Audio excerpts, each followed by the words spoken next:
Hello everyone, स्वागत है आप सबका एग्ज़ाम प्रेप पर और डाउट नेट पर भी। और हम लोग टेंस की को लेकर चल रहे हैं और हम लोग ने प्रेजेंट टेंस को कंप्लीट कर लिया था।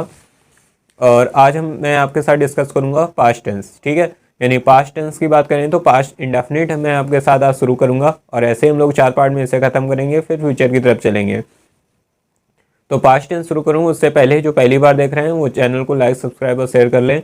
ठीक है, कर दें ताकि ज़्यादा से ज़्यादा बच्चे क्या कर पाएँ, जुड़ जाएं। और अगर जो डाउट नेट पे देख रहे हैं वो भी मेरे साथ जुड़ सकते हैं, वहाँ पे 200 से अधिक छात्र मेरे साथ पढ़ रहे हैं।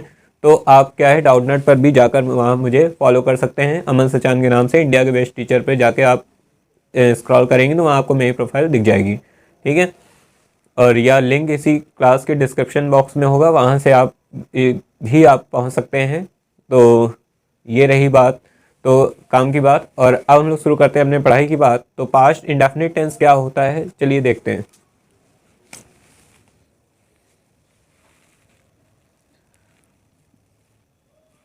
तो हम लोग पहला डिस्कस करेंगे क्या, पास्ट इंडेफिनिट टेंस। और यहाँ से आपके इंपॉर्टेंट टेंस शुरू हो जाते हैं, क्योंकि अधिकतर आपकी जो स्टोरीज होती हैं वो किस में आती हैं, पास्ट में होती हैं, और यहीं से आपका काम शुरू होता है। तो पास्ट इंडेफिनिट टेंस, तो पास्ट इंडेफिनिट टेंस की भी जैसे हम लोगों ने पहले पहचान देखी थी वैसे अभी भी देखेंगे। क्या कि जिन वाक्यों के क्या क्रिया के अंत में, क्रिया के किसमें अंत में, ठीक है, जिन वाक्यों की क्रिया के अंत में क्या होगा, तो ता था। ठीक है, आर्यवासन में जैसे जाता था, आता था, इस टाइप से रिलेटेड। ठीक है, ती थे, ठीक है, ती थी, सॉरी, है ना, ये दिया हो। या सिर्फ आपको ई मिल जाए, या मिल जाए, या ये मिल जाए, ठीक है, या ये मिल जाए, तो ये भी आपके किस में आएंगे, पास्ट इंडेफिनिट में ही आएंगे। ये पहचान आपको थोड़ी सी नई दिखी होगी। ठीक है, तो कुछ ना कुछ यहाँ नया मिलेगा। तो ये आपके किस में आते हैं, पास्ट इंडेफिनिट में, यानी ता था हो या ती थी, यानी इस टाइप से ये पुराने वाले हैं। ठीक है, यानी या तो ई मिल जाए, या मिल जाए, या ई मिल जाए। ठीक है, अगर आपको ये भी देखने को मिल रहे हैं तो आप इसको भी क्या कर सकते हैं, पास्ट इंडेफिनिट में काउंट करेंगे। ठीक है, अब हम लोग शुरू कर रहे हैं। पहला अफर्मेटिव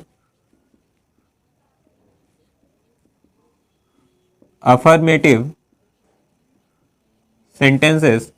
जिसने शुरुआत से क्लास देखी है उसको तुरंत क्लियर होता चला जाएगा कि अब क्या हो रहा है। इसके लिए आपको बस प्रेजेंट अगर आपने अच्छे से समझ लिया तो अब आपको सिंटैक्स या कहीं ट्रांसलेशन में दिक्कत नहीं आएगी, क्योंकि अब केवल पहचान बदलने वाली है और हेल्पिंग वर्ब बदलने वाली है। तो ये देखते जाइए और क्या क्या कैसे होगा वो देखते चलिए। तो जिसने नहीं देखा है वो प्लेलिस्ट बनी हुई है, उस पर जाएँ और आपको सारी क्लासें प्रीवियस की मिल जाएंगी। ठीक है, तो यहाँ पर देखिए इसका रूल क्या होगा। सबसे पहले आप क्या स्टार्ट किससे करेंगे, सब्जेक्ट। जैसे अपना सेंटेंस स्टार्ट किससे होता है, सब्जेक्ट से। उसके बाद यहाँ केवल एक ऐसा टेंस जिसमें वर्ब की सेकंड फॉर्म यूज होती, वो भी केवल और केवल अफर्मेटिव सेंटेंस के साथ, पास्ट इंडेफिनिट। ठीक है, उसके बाद आपका क्या आता है, ऑब्जेक्ट, है ना। तो ये हो गया इसका क्या रूल, यानी सबसे पहले सब्जेक्ट, देन वर्ब, देन क्या ऑब्जेक्ट। ये इसका क्या है रूल, है ना। इसको आप नोट कर लीजिए, ये क्या है इसका रूल।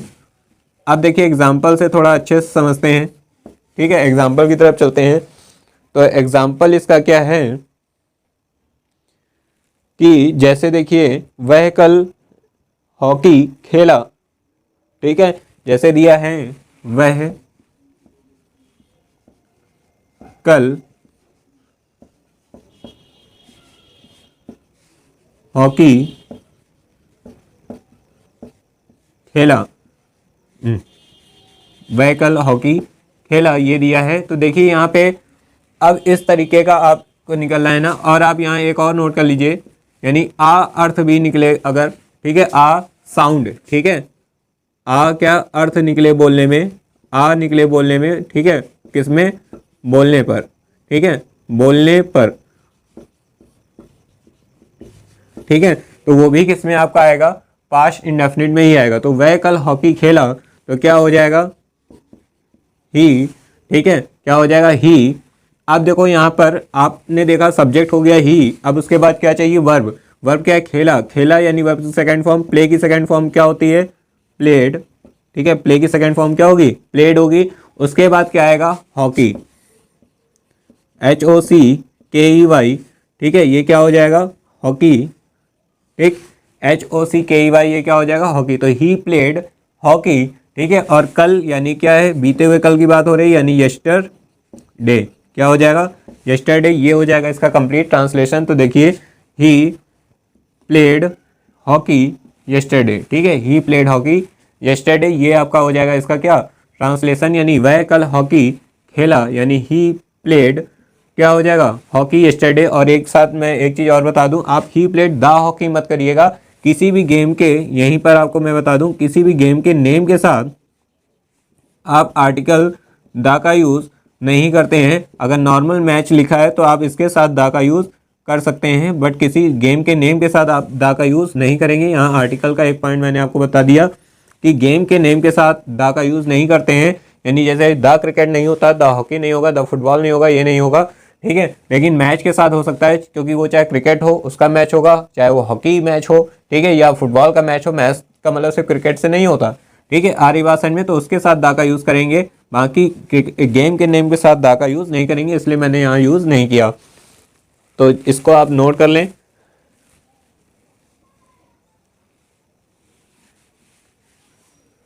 चलिए हम लोग अब इसकी बात बढ़ते हैं कहाँ, निगेटिव की तरफ। ऐसे बीच बीच में चीज़ें आती जाएंगी और वो आपके साथ डिस्कस कर ली जाएंगी, है ना। चलिए अब हम लोग इसके बाद आगे बढ़ते हैं और चलते हैं अपने निगेटिव सेंटेंस की तरफ, है ना, निगेटिव सेंटेंस की तरफ। देखिए निगेटिव जो सेंटेंस है, अब हम लोग चलेंगे किधर, निगेटिव सेंटेंस।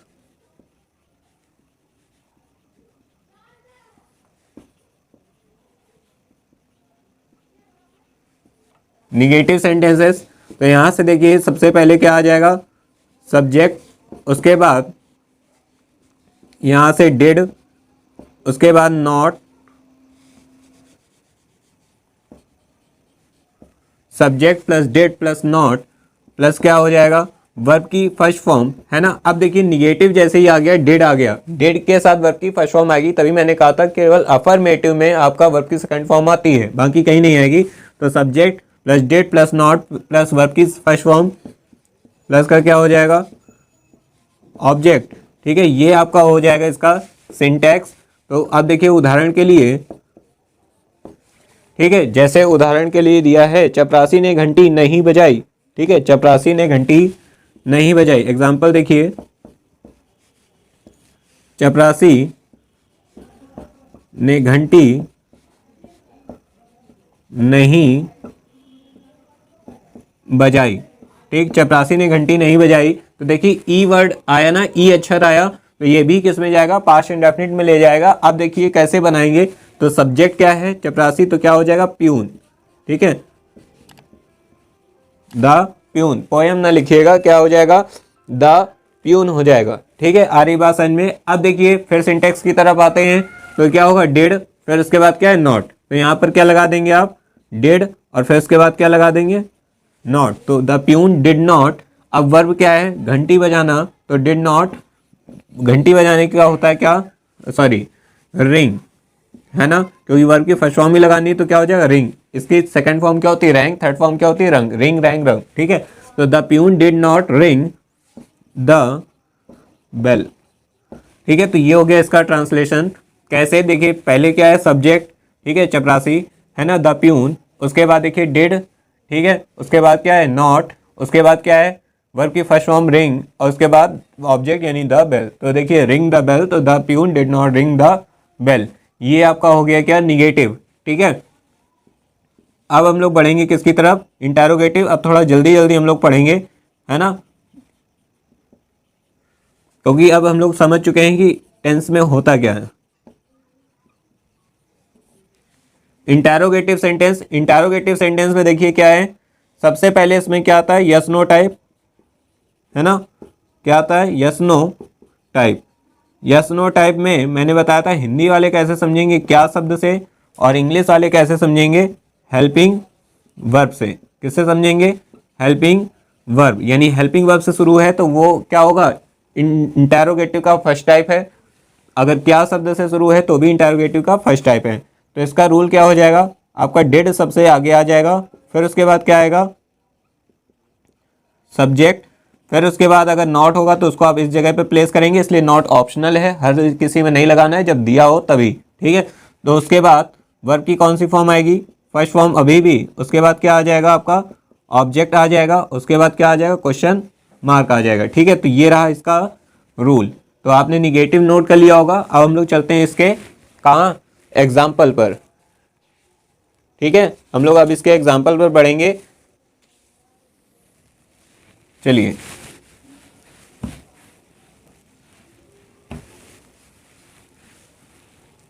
तो देखिए इसका एग्जाम्पल क्या है, क्या तुम स्कूल गए, ठीक है। इसका एग्जाम्पल फर्स्ट टाइप का, क्या तुम